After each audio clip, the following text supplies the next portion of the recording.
Venir vous parler des adolescents de l'extrême, c'est une frange de la population dont on parle peu et à la fois dont on parle beaucoup et qui fait aussi l'enjeu de débats politiques aujourd'hui. Elle est le fruit d'une mutation de notre société, ce qui a été évoqué, et voir le symptôme, c'est vous amener aussi à penser en tout cas le jeune, l'adolescent de manière différente aussi que de voir un trouble psychiatrique. L'adolescence est certes ce passage du monde de l'enfance au monde de l'adulte, mais dans ce que montre l'adolescent, oui, il peut y avoir du trouble, mais le symptôme est aussi le fruit d'une mutation sociétale.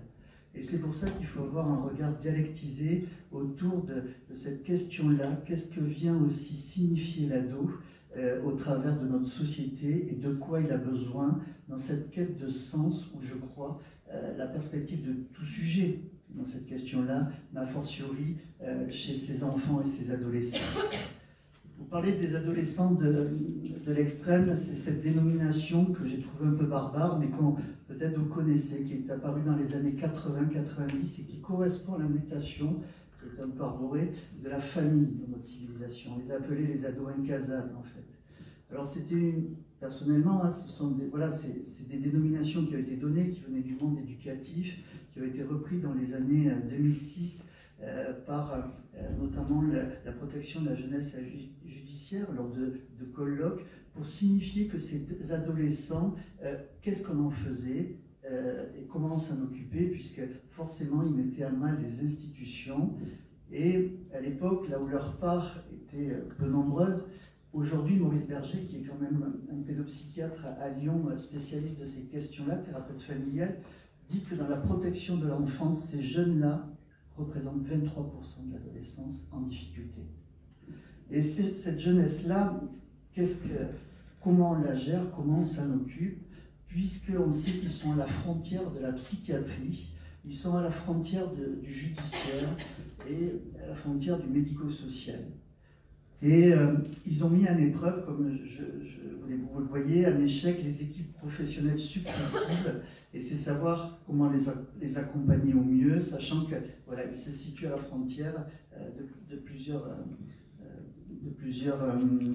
jonctions entre judiciaire, je disais, psychiatrie et médico-social. Ils présentent une clinique spécifique qui commence jeune dans ce qu'on appelle les troubles de l'attachement, avec, et là aussi j'y reviendrai parce qu'elle engage aussi nous, professionnels, que nous soyons psychiatres, pédopsychiatres et tout l'ensemble des professionnels qui s'occupent de ces jeunes, sur des signes de souffrance qui apparaissent tôt, voire très tôt. Et je reviendrai sur cette question-là, parce que c'est aussi à nous, professionnels, à nous remettre en question sur ces enjeux-là. Ils ont des profils psychotraumatiques qui sont marqués de manière jeune aussi. Et vous dire psychotraumatique, c'est que bien sûr, qu'est-ce qu'on entend par psychotrauma? On peut entendre la personne battue, maltraitée, mais si je m'arrête sur cette question-là, c'est que dans nos sociétés occidentales, alors on peut voir dans certains, moi je vous parlais de génocide, on parlait de situations de pédophilie où il y a la maltraitance, mais il y a aussi les traumatismes du mal de notre société occidentale. C'est-à-dire ce qu'on appelle aussi ces jeunes qui sont hyper protégés, ce que Philippe Jamet appelle l'hyperprotection d'un amour qui est mal adapté. Ça donne ces enfants qu'on appelle les enfants tyrans aussi aujourd'hui. Et alors je ne vais pas m'attarder, mais c'est de comprendre aussi que l'amour, il est parfois mal adapté, voire menacé par la maltraitance. Et ces enjeux-là génèrent aussi du psychotraumatisme, avec des signes qui ont une efficience dans les bas âges, vers 3-4 ans, et qui se poursuivent avec des troubles du comportement qui apparaissent sous des formes d'alternance, avec des périodes de tranquillité, puis des périodes d'instabilité et d'agressivité. Ce sont des jeunes qui vont avoir ce qu'on appelle des variations timiques de l'humeur, soit très collants, soit au contraire agressifs. Ce sont des jeunes qui sont marqués par des périodes dépressives. Et ça aussi, je tiens à ce mot parce que ce n'est pas une dépression, et je reviendrai sur les enjeux qui différencient le psychologue du psychiatre, c'est dire que c'est une dépression qui est endogène. C'est une dépression qui fait partie du jeune, là où à un moment il est dans une quête de sens, il ne trouve pas en tout cas comment orienter sa vie, et c'est une tristesse latente. Et vous expliquez ça, c'est que ça ne se réglera pas par la chimie. On sait très bien que ce type de jeunes sous antidépresseurs ne réagissent pas aux antidépresseurs parce que la dépression, elle n'est pas réactionnelle, elle est endogène à leur personnalité.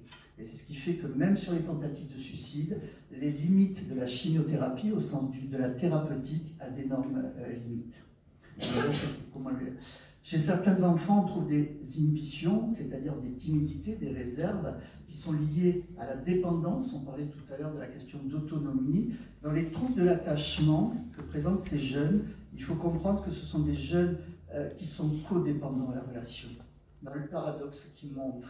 C'est-à-dire qu'à la fois, ils vont être ultra-violents pour certains, mais ils ne peuvent pas vivre autrement qu'en étant codépendants, parce que le vide les anime. Et donc, ils sont liés à la dépendance au père ou envers l'adulte. Et ce qui fait que dans cette codépendance, ben, ça peut donner, par exemple, toutes ces situations de harcèlement qu'on peut voir scolaire ou via les médias aussi, puisqu'il y a une ultra-violence aussi par certains médias, et notamment les réseaux sociaux. Chez d'autres, vont émerger des troubles du caractère associant agressivité, comme je l'évoquais, ou attitude de demande provocante qui laisse l'entourage complètement désemparé et là aussi parfois sidéré, et je le redis, parfois sur des âges précoces. Sur une partie de l'enfance, l'adolescence qu'on appelle, sur 6-12 ans, qu'on appelle la latence, c'est important aussi de le savoir, qui est cette période-là qu'on appelle l'âge d'or de l'enfance. Ce sont des jeunes qui vont manifester pour le coup aussi des troubles du comportement. La latence ne se distribue pas, en tout cas ne se vit pas dans une espèce de calme et de sérénité qui devrait être là. Alors au niveau de son caractère, ce jeune pourra être très agréable et avenant parce qu'il peut chercher le contact. Vous savez, c'est cette dialectique aussi qu'il opère, c'est-à-dire j'ai besoin que tu m'aimes et quand tu m'approches et que tu es trop près de moi, ben, je te rejette parce que je ne peux pas t'aimer vu que ben, pour moi c'est difficile ce sentiment-là. Et il dialectise les relations entre je t'aime et je te rejette. Et le sujet est toujours assez impulsif dans ces moments-là, parce qu'agit en lui un manque qui est vraiment une violence pour lui, et que, comme je vous l'évoquerai tout à l'heure, comme il n'arrive pas à le penser, à l'élaborer, c'est poser la question de repenser, on verra que ce sont des jeunes où il faut travailler l'axe de l'élaboration et de la pensée, parce qu'ils sont dans l'acting out, le passage à l'acte. C'est comment, voilà, eux, c'est cette violence qui va les mettre en réponse au manque intérieur. Et donc, comme je vous l'ai noté, c'est-à-dire que la réflexion ne tempère pas l'action. Ce sont des jeunes qui peuvent vivre du regret par rapport au passage à l'acte. Sauf que, comment on fait quand le regret est posé, mais que l'acte violent jusqu'à la criminalité peut arriver? Alors, je vous parlais de quelque chose qui est émergent, c'est cette souffrance dépressive et l'angoisse, et ce qu'on appelle une dépression anaclitique. C'est-à-dire qu'elle est codépendante au vide intérieur qu'ils ont. Ce sont des jeunes qu'on retrouve à 16, 20, voire après sur des vies d'adultes, qui ont des vides abyssaux intérieurs et qui sont habités par cette dépression en tout cas, dont ils se nourrissent aussi. Et qui fait qu'ils sont mal parce qu'elle est très liée à ce sentiment d'incomplétude, un manque à être et de la solitude. Et donc, ce qui émerge souvent dans le mot qui va ressortir, c'est ce sentiment d'abandon. Ils ont ce qu'on appelle une carence abandonnique. Et cette carence abandonnique est terrible. Et vous dire ça, c'est qu'ils sont tous aptes à la nommer. C'est pas pareil de se sentir seul que de se sentir abandonné. Et ils sont les témoins de ce mot. Ils vous diront toutes et tous, je me sens abandonné. Et c'est terrible ce mot pour eux. Là, je vous le disais aussi, ce sont des jeunes qui ont une mentalisation pauvre, et le sujet ne sait pas exprimer son malaise, et ça de manière très jeune, c'est-à-dire qu'un enfant, en principe, à 6-7 ans, il commence à élaborer ses émotions, à les dire, je me sens mal, je suis en colère, je suis triste. Ces jeunes-là, ils ont une pensée qu'on dit opératoire, et donc en fait, ils n'arrivent pas à repérer leurs émotions, et donc c'est l'agir qui les fait avancer. Alors, il va être dans le passage à l'acte, comme je vous le disais. C'est une tendance constante chez ces jeunes, constante. Sauf que, voilà, quand je dis passage à l'acte, ça peut être le passage à l'acte verbal aussi. Je vais y revenir, mais il faut savoir que ça peut être physique, hétéro-agressif contre autrui ou auto-agressif. Mais ça va être les jeunes qui vont, par exemple, insulter l'autre, enculer, je vais revenir, ta race, je vais te buter, je vais revenir sur ce sens des mots qu'ils ont, parce que là aussi, les mots qu'on utilise ou qu'utilisent ces jeunes n'ont rien à voir avec les mots qui étaient utilisés jadis.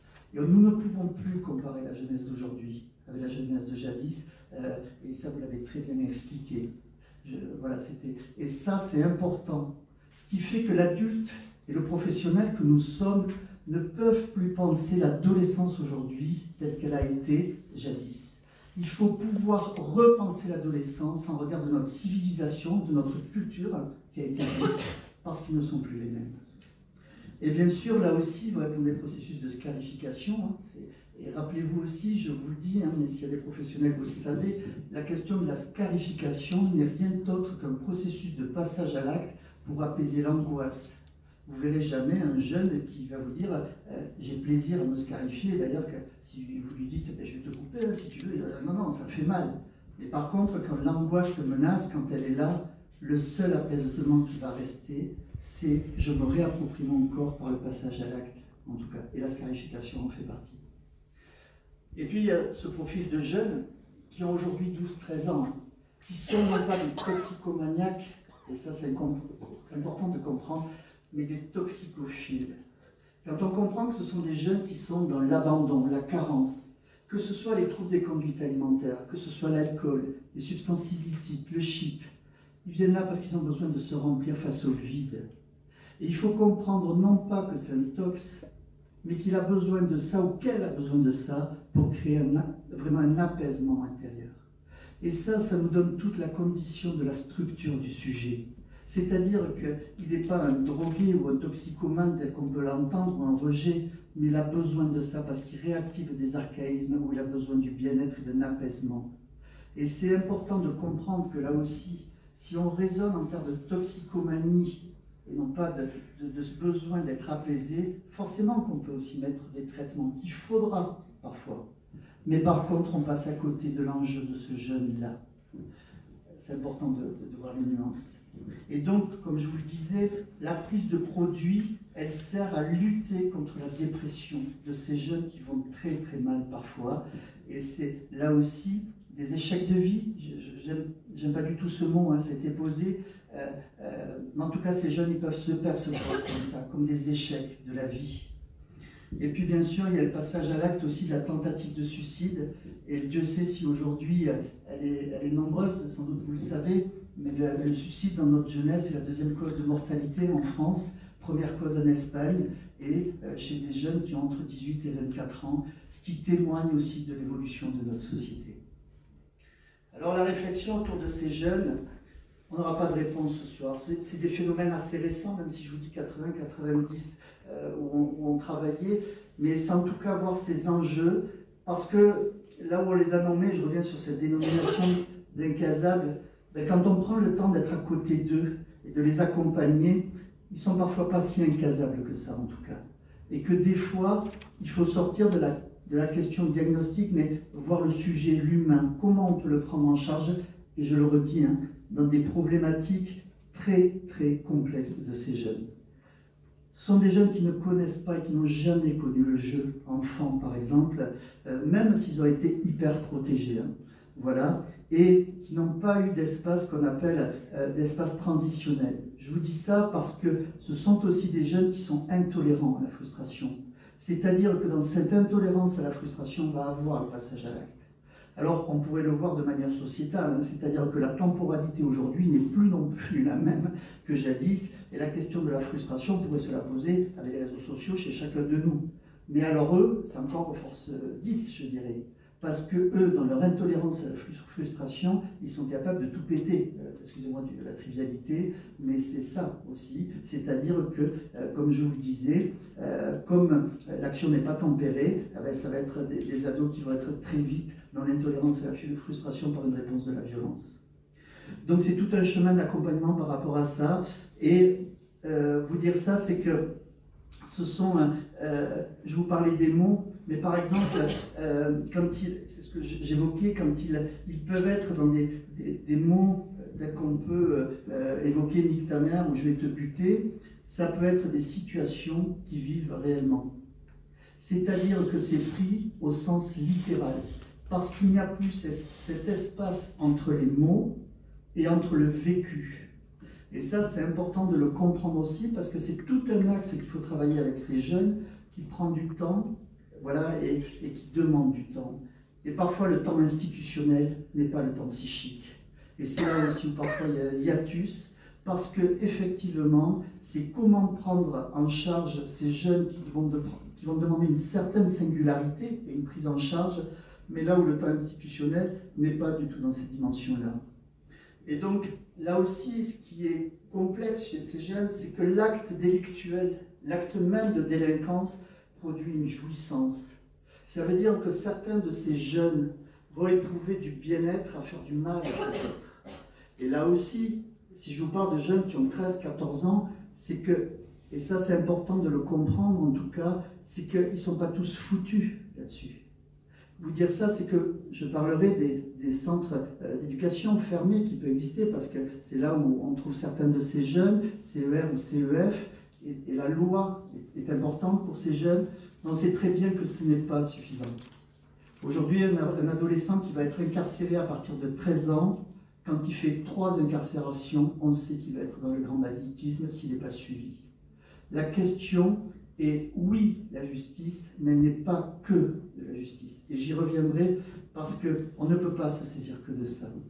Donc effectivement, cette question de dire où le jeune, vous savez, c'est les jeunes qui vont être dans ce qu'on appelle un relativisme de la pensée, c'est-à-dire, ouais, je déconne, et à la fois, alors je vous parlais de l'acte qui peut être violé, mais ça peut être à un moment, je t'insulte, et t'es une conne, salope, et c'est je déconne.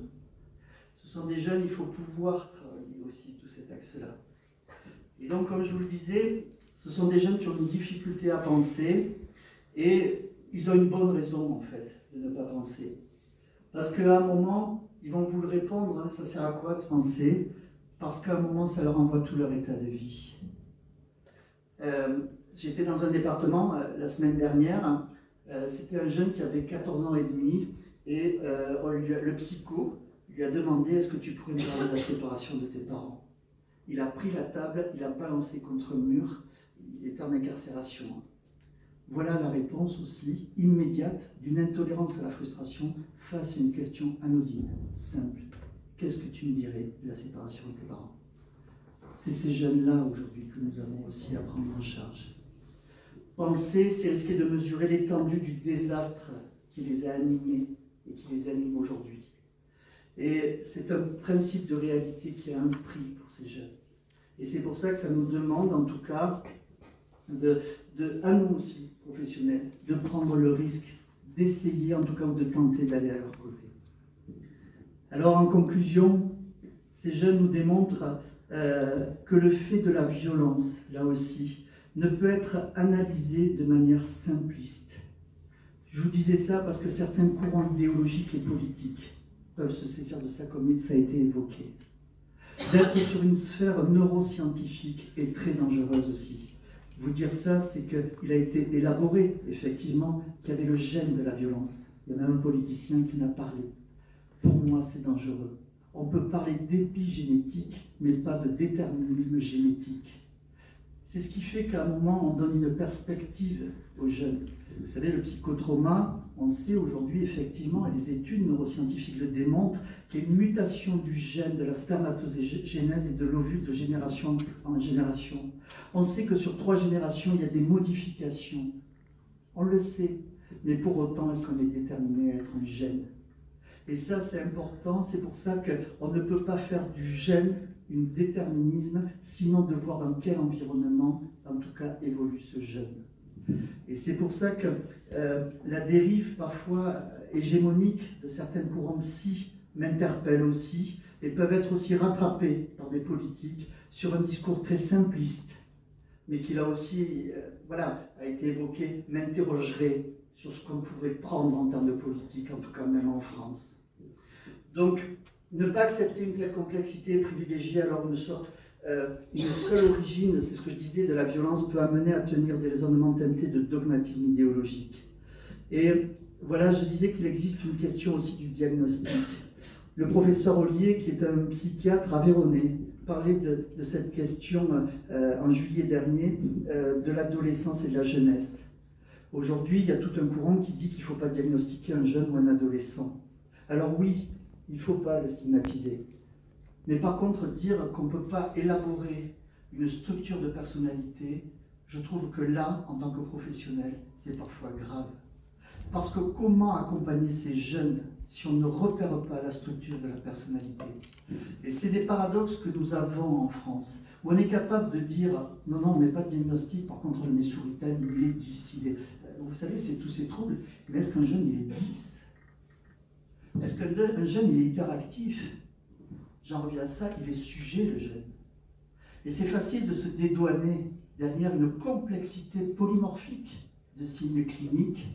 Par contre, on est capable de mettre de manière précoce des traitements et de se dédouaner sur des bases qui doivent peut-être rassurer, mais qui à un moment sont incomplètes.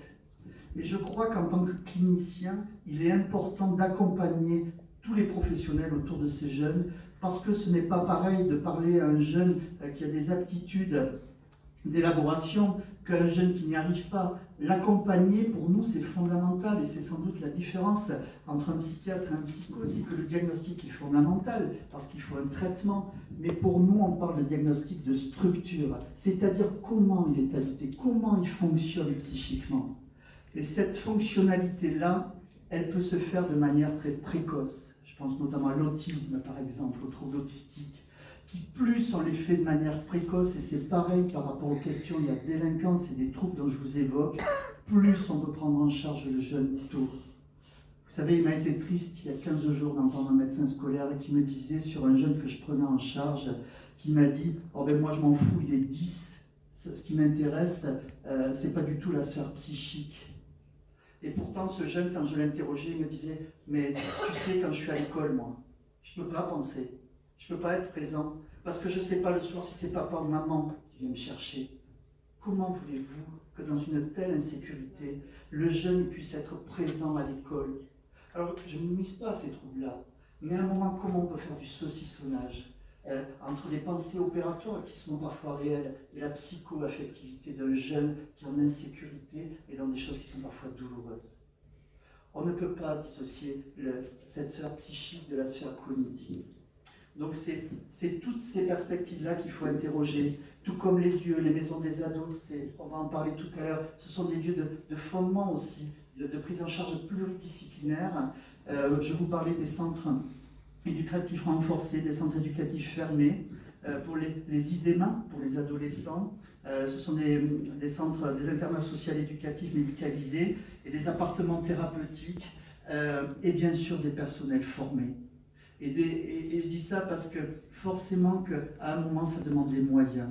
Là, vous le savez, les assises de la psychiatrie ont montré encore la semaine dernière combien les moyens et la psychiatrie, et a fortiori la pédopsychiatrie, est un parent pauvre. Alors, il ne s'agit pas de renoncer tant dans la tâche qui peut être parfois insurmontable, parce que vous vous doutez bien que oui, ce sont des adolescents de l'extrême, et oui, la tâche est difficile. Mais ces jeunes offrent au contraire des perspectives de recherche théorique, clinique, thérapeutique très stimulantes, et qui nous invitent tous à repenser l'adolescence, à réfléchir sur la prise en charge. Ces adolescents de l'extrême violent ont le besoin de rencontrer un monde qui soit consistant, comme tout adolescent. Il a besoin d'un cadre de référence. Et pour commencer à penser, et là aussi, là où peut-être il commencera à penser, ben il arrivera aussi à s'autoriser, à changer. Alors l'idée pour moi, et j'en terminerai là-dessus, c'était pas de dresser un tableau noir de cette frange de l'adolescence, c'est d'espérer d'eux aussi. Et comme le disait Bernanos, la question de l'espérance, c'est de surmonter parfois le désespoir. Et c'est ce à quoi nous invitent ces adolescents de l'extrême. Je vous remercie.